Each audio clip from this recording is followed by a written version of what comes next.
Revolusioner Republik Indonesia atau yang disebut dengan PRRI menjadi salah satu sejarah kelam Republik ini karena dianggap sebagai salah satu pemberontakan, demikian cap yang diberikan pemerintah Soekarno kala itu.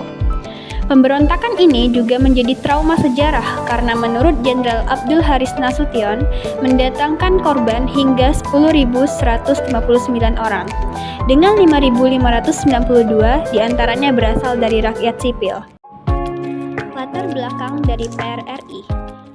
Pada masa pemerintahan Presiden Soekarno, pemerintahan pusat gencar melakukan pembangunan. Akan tetapi, pembangunan tersebut hanya fokus pada wilayah ibu kota dan Pulau Jawa. Pemerintah terkesan mengabaikan pembangunan di wilayah luar Jakarta, sehingga memicu kecemburuan dari pemerintah daerah. Kemudian, di wilayah Sumatera Tengah yang meliputi Sumatera Barat, Jambi, Riau, dan Kepulauan Riau, masyarakat merasa wilayahnya menyumbangkan pemasukan yang besar untuk kas negara dari perkebunan dan minyak. Namun, pemasukan itu tak dirasakan untuk pembangunan di sana. Yang kedua, adanya pengecilan batalion. Pada tahun 1948, Muhammad Hatta yang menjabat sebagai Perdana Menteri merangkap pertahanan, mengeluarkan program reorganisasi dan rasionalisasi di tubuh Angkatan Perang Republik Indonesia atau yang disebut juga dengan APRI. Program yang disebut juga RERA ini sebetulnya sudah dicanangkan sejak Kabinet Amir Syarifuddin, namun baru digalakan lagi di era Muhammad Hatta. Tujuannya adalah untuk menyederhanakan angkatan perang akibat minimnya anggaran negara dari sekitar 350.000 tentara dan 400.000 anggota laskar menjadi 160.000 hingga 57.000 tentara reguler. Kebijakan ini mendapat banyak tantangan dari tubuh militer sendiri. Salah satu yang menentang kebijakan ini adalah Komando Divisi 9 Banteng yang ada di wilayah Sumatera Tengah. Mereka menilai dengan kembalinya Belanda ke Indonesia kala itu bukan menjadi alasan yang tepat untuk mengecilkan jumlah tentara. Konteksnya juga diperparah oleh kebijakan politik Soekarno yang makin dekat dengan kelompok kiri komunis. Menguatnya Partai Komunis Indonesia pasca pemilu 1955 pada akhirnya menambah parah ketidakpuasan yang terjadi. Selanjutnya, adapun upaya yang dilakukan PRRI yaitu adanya pembentukan dewan-dewan. Pada 20 Desember 1956, berdirilah Dewan Banteng dari para pemimpin Komando Divisi 9 Banteng yang diprakarsai oleh Kolonel Ismail Lengah dengan Ketua Letnan Ahmad Husin. Letnan Kolonel Ahmad Husin merebut kekuasaan pemerintah daerah dari Gubernur Ruslan Muljo Harjo karena dianggap tidak berhasil menjalankan pembangunan daerah. Aksi Husin ini kemudian diikuti oleh Kolonel Maludin Simbolon dengan membentuk Dewan Gajah di Sumatera Utara. Kemudian lahir juga Dewan Garuda di Sumatera Selatan dipimpin oleh Letnan Kolonel R. Barlian. Dan ada juga Dewan Mangunis di Sulawesi Utara yang dipimpin oleh Letnan Kolonel Vence Sumuel. Singkatnya, dewan-dewan di daerah itu bersatu dalam perjuangan yang menuntut pemerintah pusat terkait ketimpangan ekonomi. Ada juga kolonel lain yang ikut bergabung, yakni Zulkifli Lubis yang dikenal sebagai legenda Intel Indonesia. Abdul Haris Nasution yang kala itu menjabat sebagai Kepala Staf Angkatan Darat bereaksi dengan melakukan pemecatan terhadap para kolonel yang disebut pembangkang tersebut. Pada awal 1958, menyusul tidak dipenuhinya tuntutan Dewan Banteng terhadap pemerintah pusat digelar pertemuan di Sungai Dareh. Kala itu, kemarahan untuk memisahkan diri dari Indonesia sempat muncul sekalipun diredam oleh Syafruddin Prawira Negara, Muhammad Natsir, dan Burhanuddin Harahap, tokoh-tokoh nasional yang hadir kala itu. Nasir kala itu menyingkirkan ke Sumatera untuk menghindari intimidasi dari para pendukung Soekarno. Menyusul kritik keras para tokoh Masyumi pada model kepemimpinan demokrasi terpimpin yang dijalankan oleh Soekarno.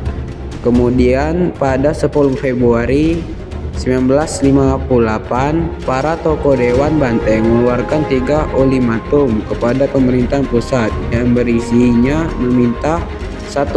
Pembubaran Kabinet Juanda dalam 5 kali 24 jam. 2. Pemberian wewenang pada Hatta dan Sri Sultan Hamengkubuwono IX untuk membentuk kabinet nasional yang bebas dari unsur PKI. 3. Pengembalian posisi Soekarno sebagai presiden konstitusional yang tidak terlibat dalam pemerintahan. Namun, ultimatum tersebut ditolak oleh pemerintahan pusat. Adapun deklarasi dan penumpasan PRRI. Pada 15 Februari 1958, Letnan Ahmad Hussein mendeklarasikan pembentukan PRRI di Padang, Sumatera Barat. Mereka menolak tunduk pada pemerintah pusat dan mengangkat Syafruddin Prawiranegara sebagai Perdana Menteri. Kala itu juga dibentuk kabinet pemerintahan tandingan terhadap pemerintah pusat. Beberapa nama yang menarik di dalamnya adalah Sumitro Jojo Hadikusumo yang merupakan ayah dari Prabowo Subianto sebagai Menteri Perhubungan dan Pelayaran. Sumitro juga dikenal sebagai bagian dari Partai Sosialis Indonesia atau PSI. Selain itu, ada juga Saladin Sarumpait yang merupakan ayah dari aktivis Ratna Sarumpait sebagai Menteri Pertanian dan Perburuhan. Akhirnya, Soekarno yang baru pulang dari lawatannya ke Eropa memerintahkan untuk menangkap para anggota PRRI tersebut karena dianggap menentang legitimasi kekuasaan di pusat. Pada April 1958, dibentuklah Satuan Tempur Operasi 17 Agustus dari Kesatuan di APRI. Dipimpin oleh Kolonel Ahmad Yani yang baru pulang dari pendidikan staf komando di Amerika Serikat. Kekuatan fisik PRRI di Sumatera dengan gampangnya ditumpas oleh Ahmad Yani dan pasukannya hanya dalam waktu relatif singkat yang hampir tanpa mendapat perlawanan. Para pimpinan PRRI pada akhirnya kalah dan menjadi tawanan di Jakarta. Kelak, sebagian dari mereka dibebaskan dan melanjutkan karir militer semasa pemerintahan Soeharto usai tragedi 1965. Sejarawan Asia Tenggara Audrey Kahin mengungkapkan adanya keterlibatan Badan Intelijen Pusat CIA milik Amerika Serikat dalam PRRI. PRRI tidak dapat dilepaskan dari rangkaian perebutan pengaruh dalam Perang Dingin antara Amerika Serikat dengan Uni Soviet. Amerika Serikat yang sangat anti terhadap komunisme merasa khawatir melihat perkembangan portal komunis Indonesia PKI di Indonesia. Dan untuk mengimbangi semakin kuatnya komunisme, Amerika Serikat mencoba memberikan dukungan kepada daerah yang terang-terangan menyatakan anti terhadap komunisme. Namun dalam perkembangannya, Amerika Serikat meninggalkan PRRI dan memperbaiki hubungannya dengan Soekarno. Hal itu terjadi setelah tertembaknya pesawat yang dikemudikan oleh Allen Pope pada 18 Mei 1958. Amerika Serikat menyadari bahwa pendukung PRRI bukan lagi merupakan langkah yang realistis untuk menghapuskan pengaruh komunisme dalam pemerintahan Indonesia. Alih-alih menahan pengaruh kelompok komunisme, Amerika Serikat berbalik mendukung Soekarno dan kebijakannya. Kemudian pasca PRRI. Kekalahan PRRI mengakibatkan berakhirnya riwayat Partai Masyumi dan Partai Sosialis Indonesia. Kedua partai itu dibubarkan oleh Soekarno karena sebagian pemimpin dan pengikutnya terlibat dalam PRRI. Selain konteks pemberontakannya, PRRI juga menjadi tonggak lain eksodus besar-besaran orang Minangkabau ke berbagai daerah di Indonesia. Menurut Mokhtar Naim, dalam bukunya Merantau, Pola Migrasi Suku Minangkabau, sebelum terjadinya peristiwa PRRI, jumlah orang Minang di Jakarta diperkirakan kurang dari 100.000 orang. Tapi, setelah peristiwa PRRI tersebut, jumlahnya terus meningkat menjadi beberapa ratus ribu.